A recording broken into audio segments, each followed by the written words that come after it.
You watch animals. I've noticed the cows on my ranch, the horses, the sheep. What a lazy bunch.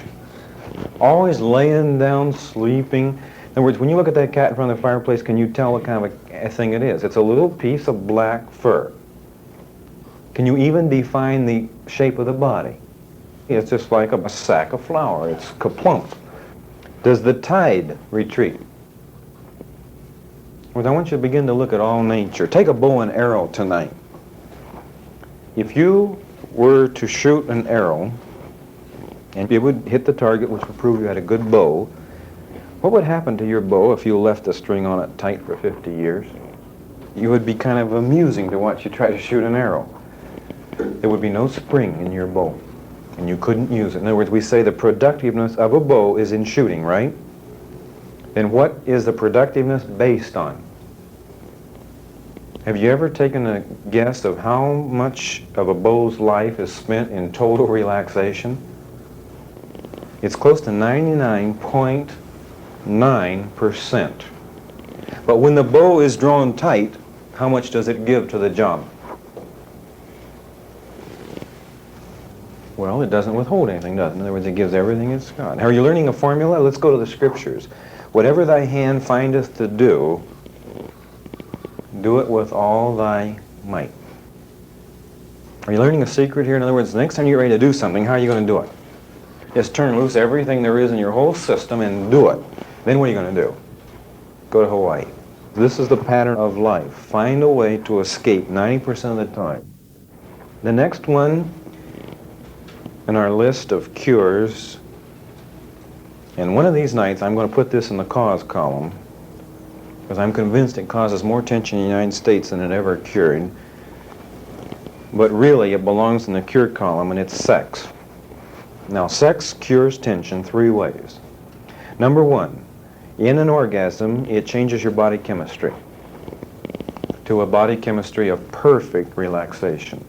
Number 2, you have physical exertion, which is the same as exercise, which causes a physical relaxation.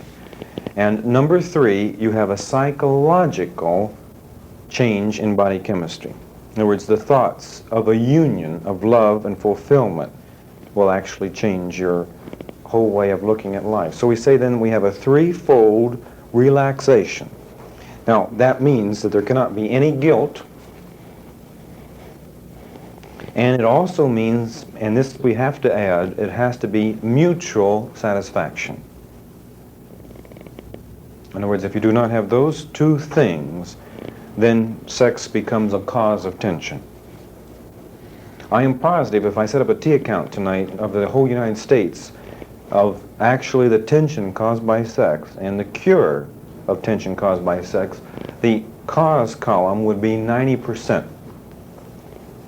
And the cure column would only be 10%. Does this show you how we've misused one of the best forms of relaxation that God has ever given us? All right, the next one is sleep tapes. These are the things that come on 15 minutes when you're going to sleep and 15 minutes when you wake up, and they tell you you're cool, calm, and collected. And you believe it. The next one is changing your self-image. The next one is variety. Fill your life with variety. It's the spice of life. Look at the different kinds of fruits. Now, variety will solve the problem of boredom. And I know the Creator believes in variety because would you look at the fruits we have on the market coming up this summer? Would you look at the different kinds of flowers we have? Would you look at the different kinds of weather we have? Everything our Creator has done has been done with variety. And I think that we should introduce into our lives as many types of variety as you possibly can have. The next one is order. Have everything in order. Have you ever gone by a service station and the tools were all over the ground? Some of them were out at the gas tanks. I mean, just a mess. Have you ever gone by another service station where they were all on the wall on pegboard, and maybe there was one missing, but it was painted so at least you knew what kind of a tool belonged there so that someone could be looking for it? We say that that is order. No, it takes a very little time in your life to have order. It's worth it. Every actual minute you spend in organizing and getting order is worth it. The next one, make a fast and accurate decision even if you're dead wrong, without a moment's hesitation. Because even if you're wrong, you're far more right than if you're undecided. Indecisiveness actually kills you psychologically and physically and ruins your self-image. The next one is not have any more behavior in your life that is not goal-oriented. Let me give you another real good one. Learn to pray. And don't pray the way people in church pray. Excuse me for saying that. Don't get me kind of prayer, you know. Have you ever heard people, whenever they pray, they're always praying for God to give them something? Why don't you just forget it and believe He's given you enough already? Don't demand anything, but let go and let God as an expression. Surrender. Be submissive. Believe that God ran the universe before you came along, and He's going to run it when you leave, and He just might be able to run it while you're here. Could you sort of turn it over? I mean, just sort of relax. I can tell you a story that I think will show you what I mean. There's this colored man, kind of heavy set. He had just become a Christian. And he was laying in his bed one night with a horrible problem. And he had perspired until the sheets were wet. Tossing and tossing. And he happened to look out through the window and he saw the stars. And in his own way, and if I could use a good accent here, you could really get the effect of this. He looked up into the sky and he says, "Are you awake up there, God?" God told him that he was awake. And the colored guy says, "I'm pretty exhausted at this big problem." He says, "I think I can handle it if I could just get a few hours sleep." He said, "Since you're awake," he says, "I don't see any reason for both of us to stay awake." He says, "If you don't mind, if it's not going to be too much trouble, would you kind of watch this problem for a little while I get a little nap?" Now, what did he do? In childlike faith, he turned it over, and instantly he was asleep, and he slept 3 hours. And at the end of 3 hours, he grabbed the problem with all the strength he had and never slept again the rest of the night. Now, what I'm trying to describe tonight is whatever he did for 3 hours, you do forever. In other words, just completely let go. When you work with somebody who's having a nervous breakdown, one of the things they do is squeeze everything inside their hand. In other words, they grab everything. In other words, the secret of solving a nervous breakdown is to let go. Well, what we're saying here on our last cure is if you'll just absolutely let go. And then the final one we should mention on a cure, if you are living on a subsistence level, in other words, if you do not have 6 months working capital, then it's a simple thing to do. Reorganize your life and put some money in the bank. Always remember, when you overextend, you're doing what to your own life? Shortening your life. In other words, you're actually exchanging your life for money. And any time you exchange life for money, you lose. That's a poor exchange. Find other ways to become financially independent without overextending.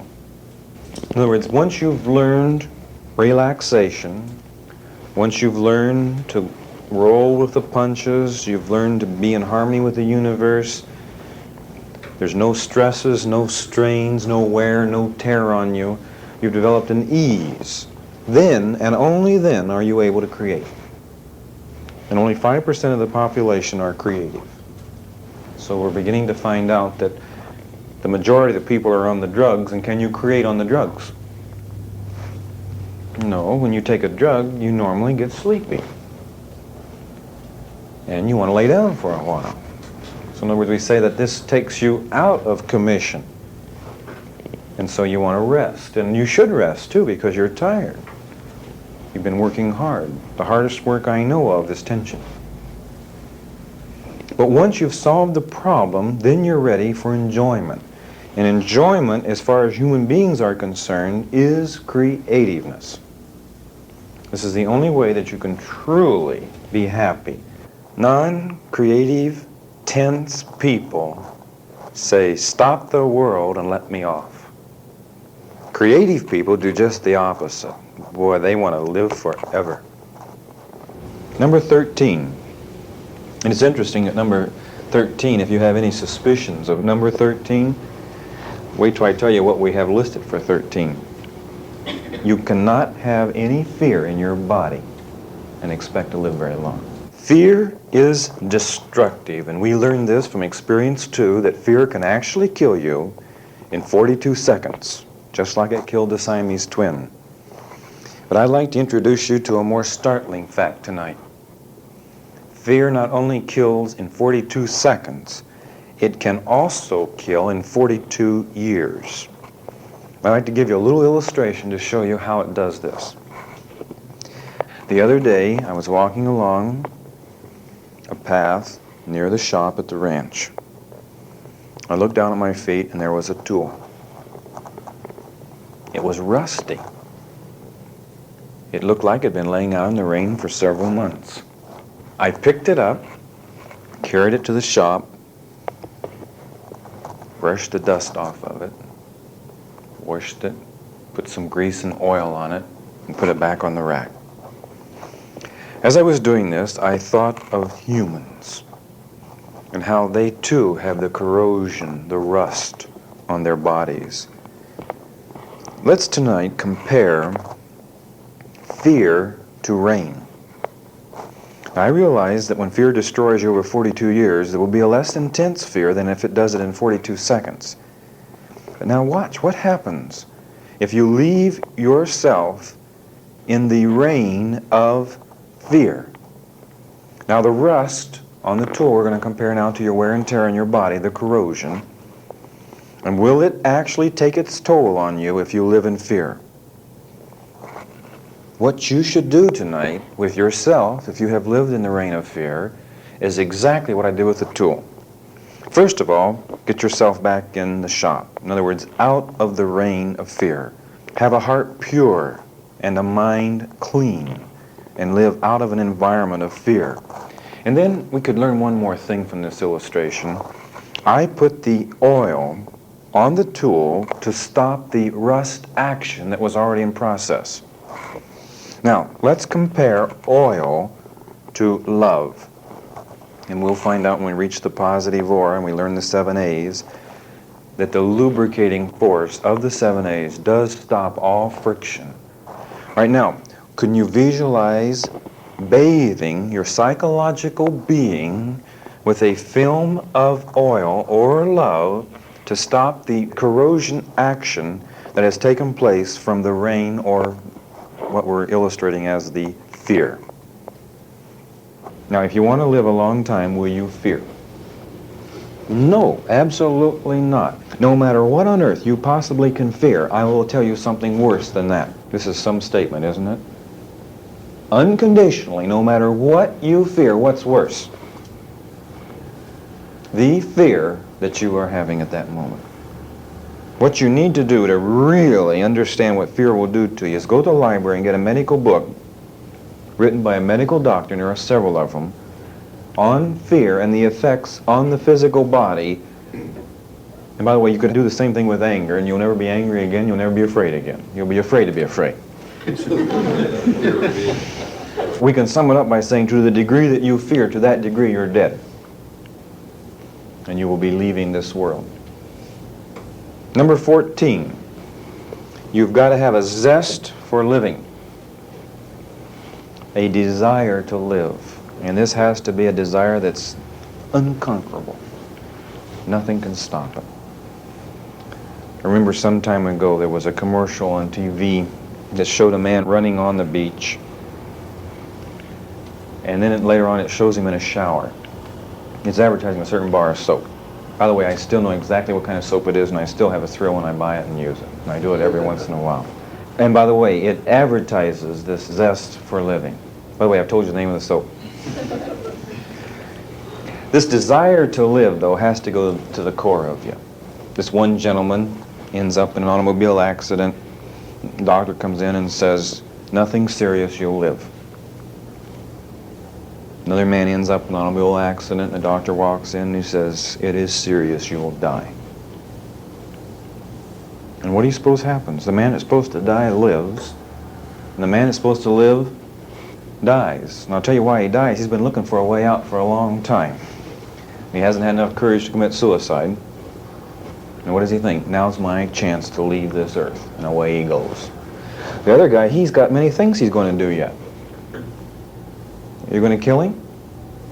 No. In other words, nothing's going to stop you. I have an article here I want to pass around. It's circled in red. This particular boy was in an automobile accident here in Portland and was paralyzed from the neck down.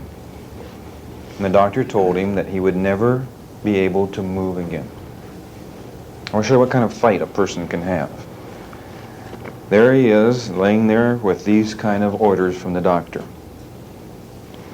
You know, he looks down at the fingers, the two fingers that you point with, and he starts visualizing they're moving. Now, when he first tells his father they're moving, his father knows he's crazy because they're not moving.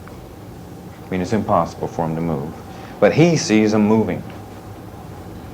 Eventually, you know, they can touch his thumbs. You say, well, the doctor said it's not possible. Of course it's not possible when he's doing it. Then he asked his father, would you please make for me some 10-inch wooden pegs a little larger than pencils?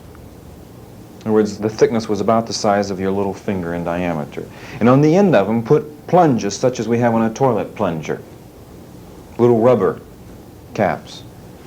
Did you know that that boy learned to type 40 words a minute with those two plungers?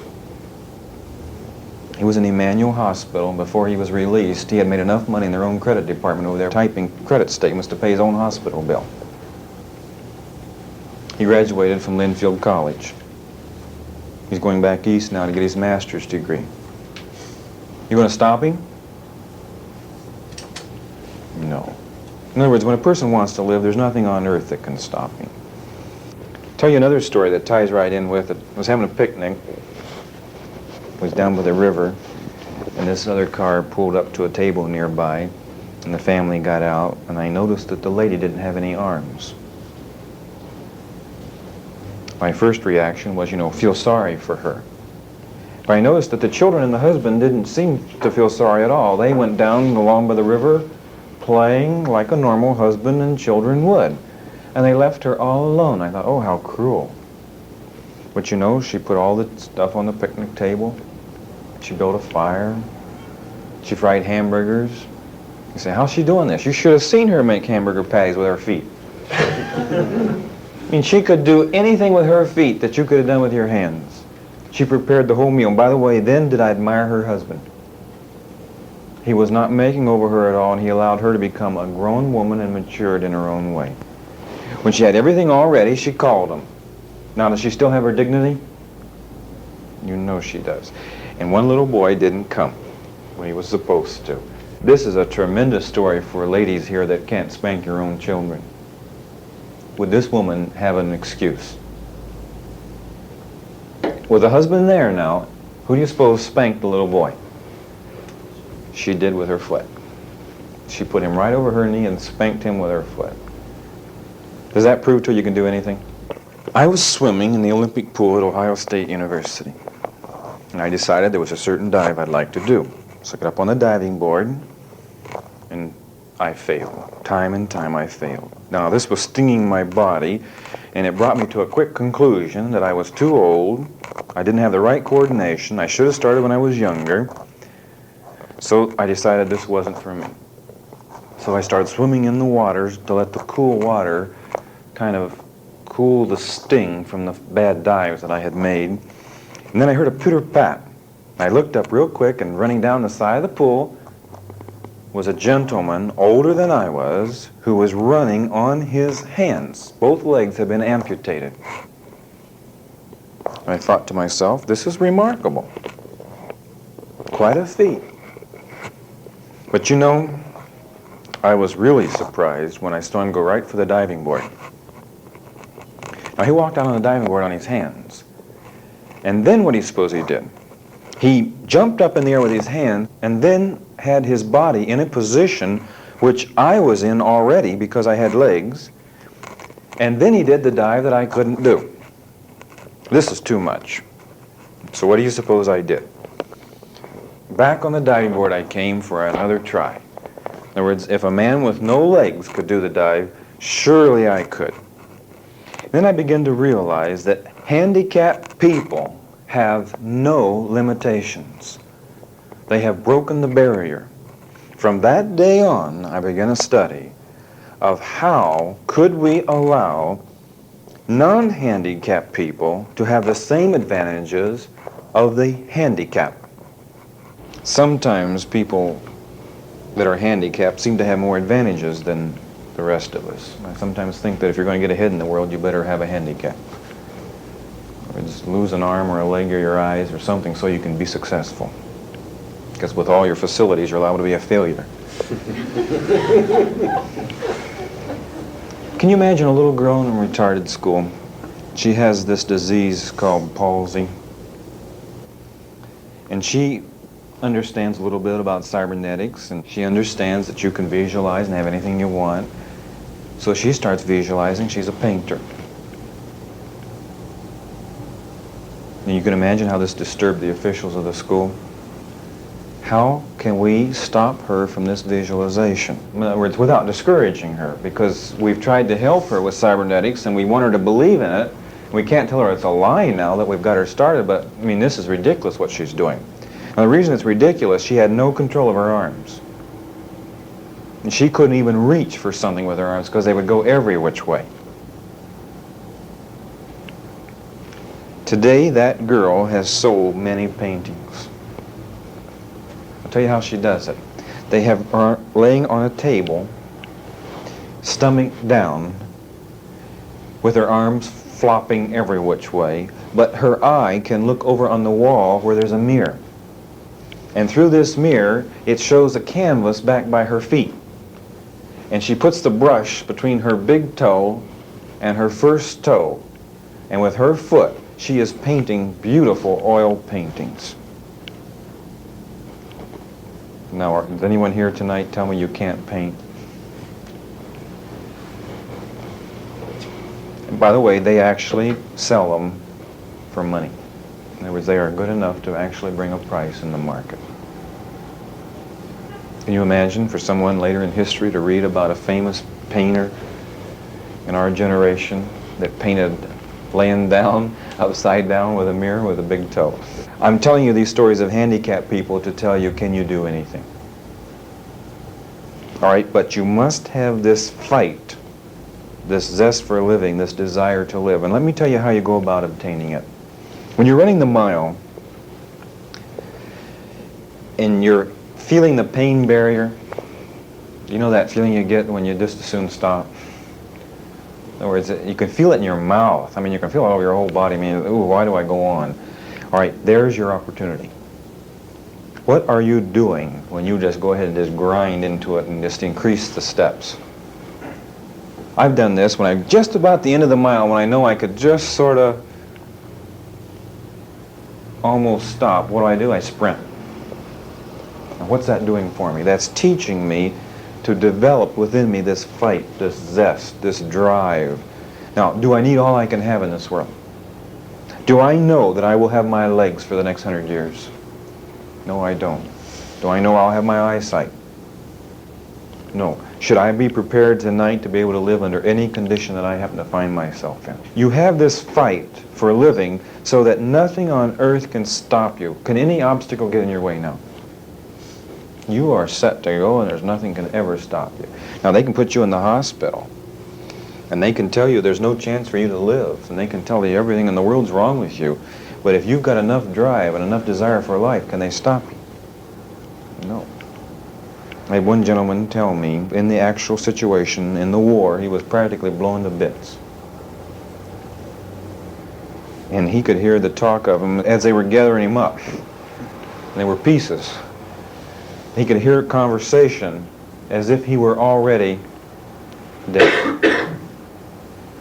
But you know, he had many things going for him back in the States. And he was a big part of a lot of things, and he couldn't reconcile leaving it all yet.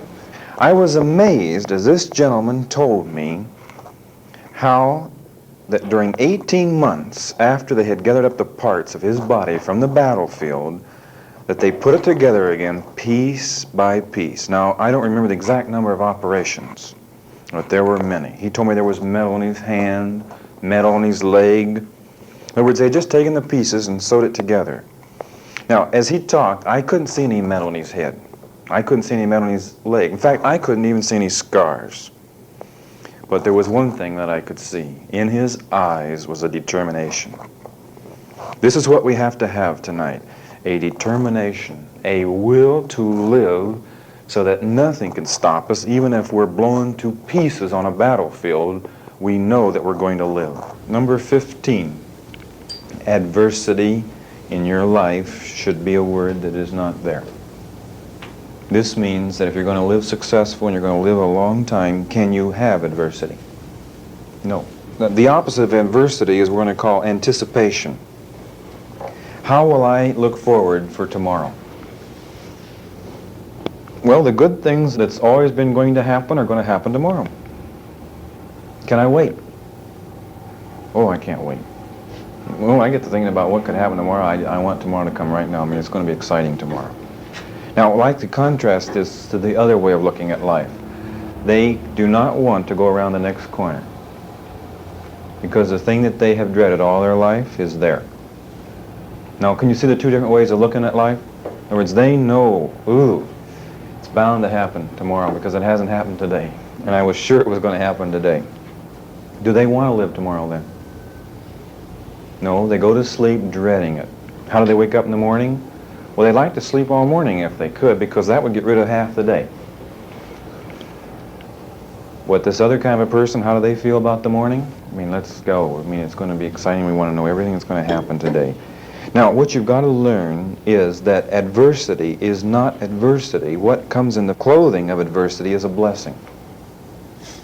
I've had this happen over and over again. Something would happen, and my first impression would be that there's something bad about it. And I've got over that stage now. I look at it as something good. Now, today I had a phone call that my truck was broke down on 82nd Street. And the clutch was out. Isn't that wonderful?